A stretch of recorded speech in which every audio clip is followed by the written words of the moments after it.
Bill O'Reilly here, Wednesday, October 30th, 2019. You are listening to the O'Reilly Update. Here is what's happening today in America.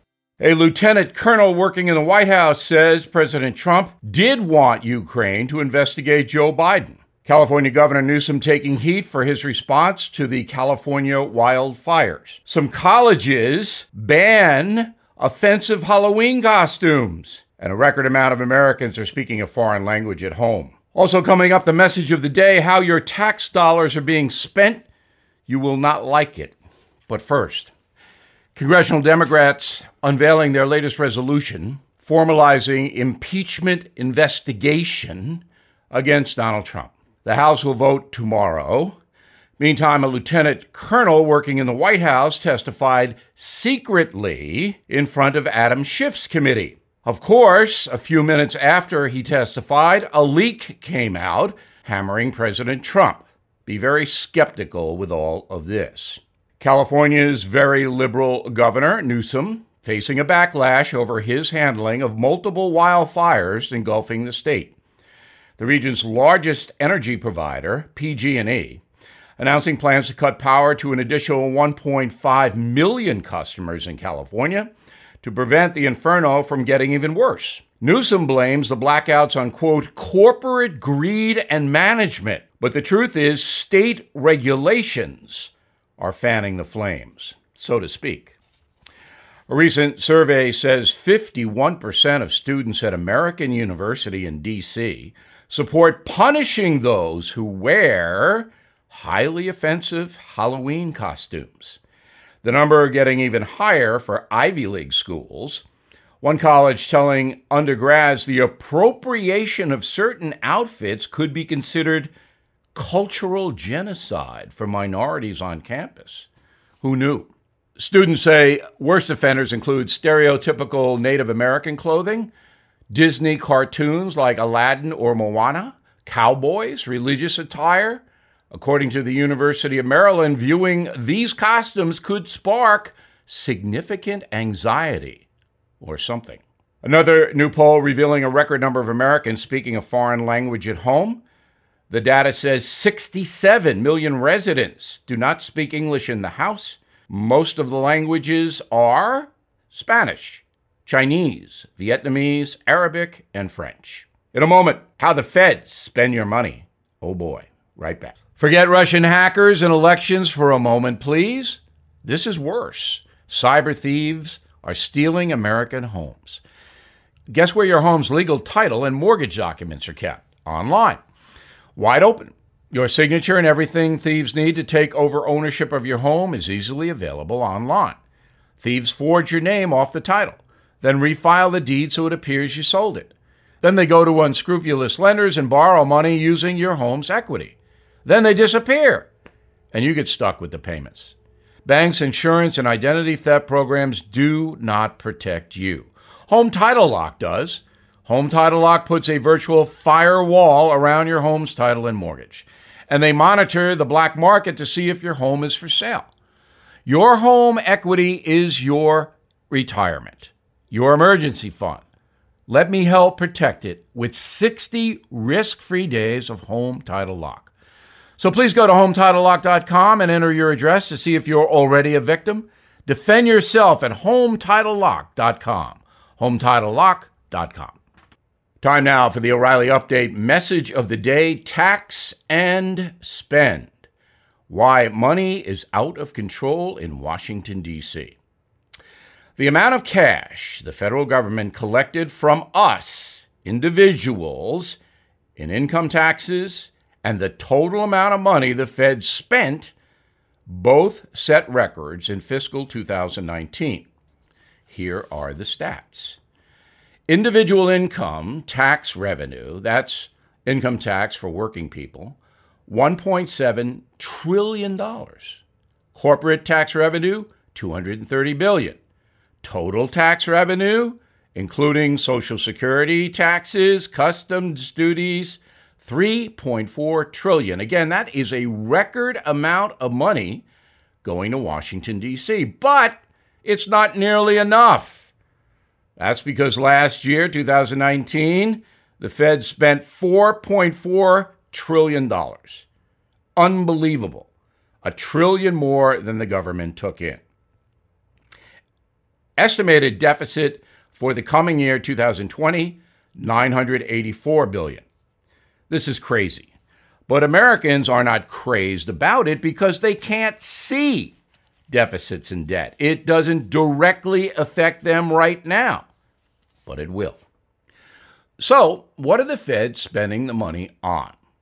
Department of Health and Human Services spends $1.2 trillion. That's on Medicare, Medicaid, other welfare services for Americans who need support, and there are tens of millions of them. Social Security, $1.1 trillion. Department of Defense, $650 billion a year, a record amount under President Trump, who has pledged to, quote, rebuild the military. Interest on the Treasury debt we have, just interest, $570 billion a year. That's wasted money.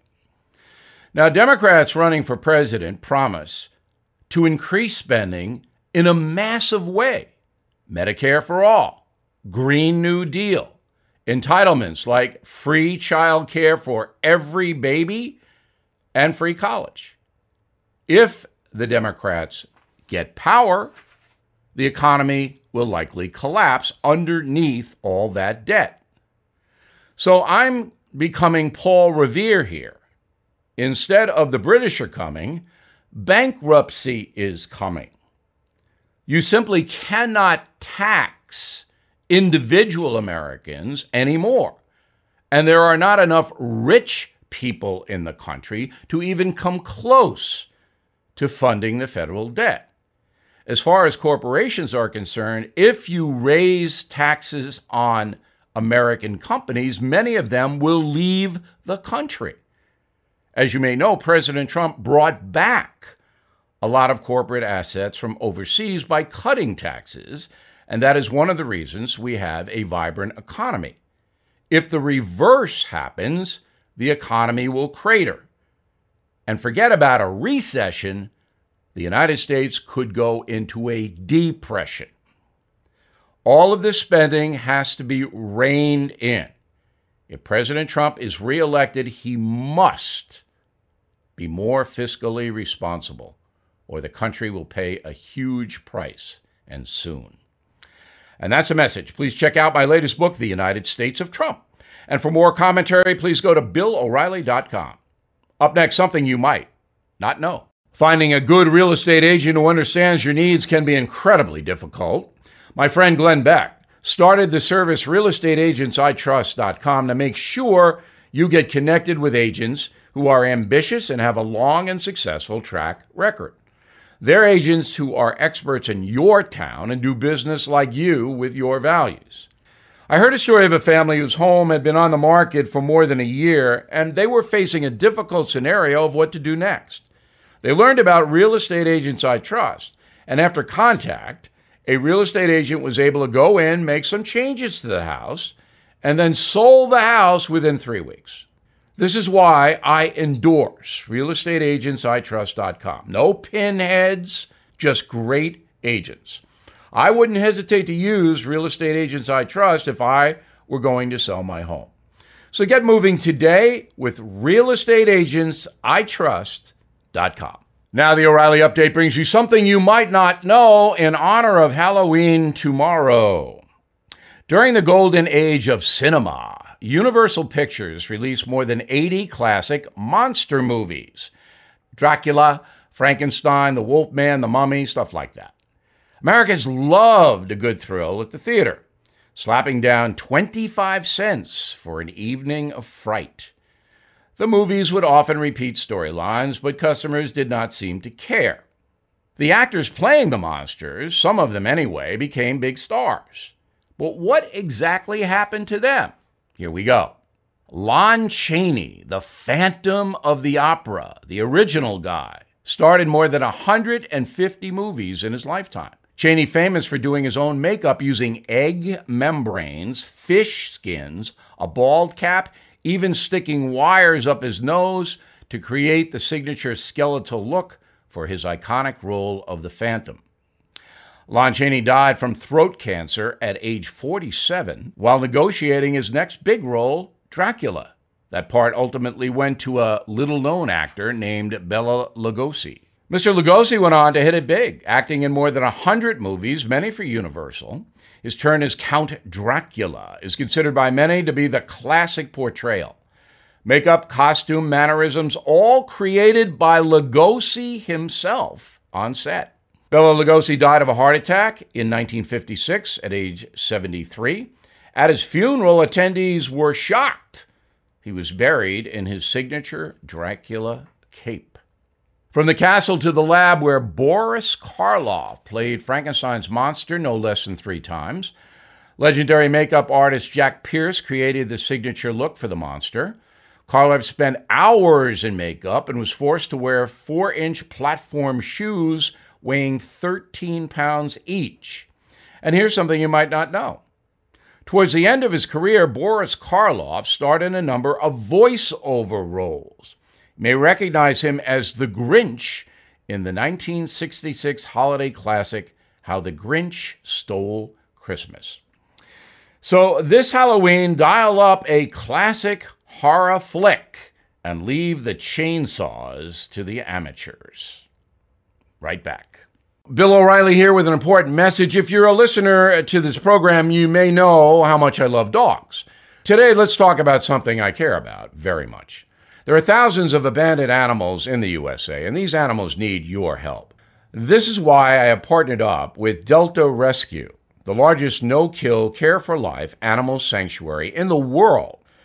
Delta Animal Sanctuary is a one-of-a-kind rescue operation because they care for the animals for life. They're staffed by specially trained attendants who look after the animals, providing them with water, treats, toys, and affection. For more information on Delta's tax-saving estate planning vehicles, please go to the website deltarescue.org/bill. It lays out all you need to know about growing your estate through tax savings, which can help you build the size of your estate while letting your compassion for animals live well on into the future. Donate online today at deltarescue.org/bill. That's deltarescue.org/bill. Thank you for listening to the O'Reilly Update. I am Bill O'Reilly. No spin, just facts, and always looking out for you.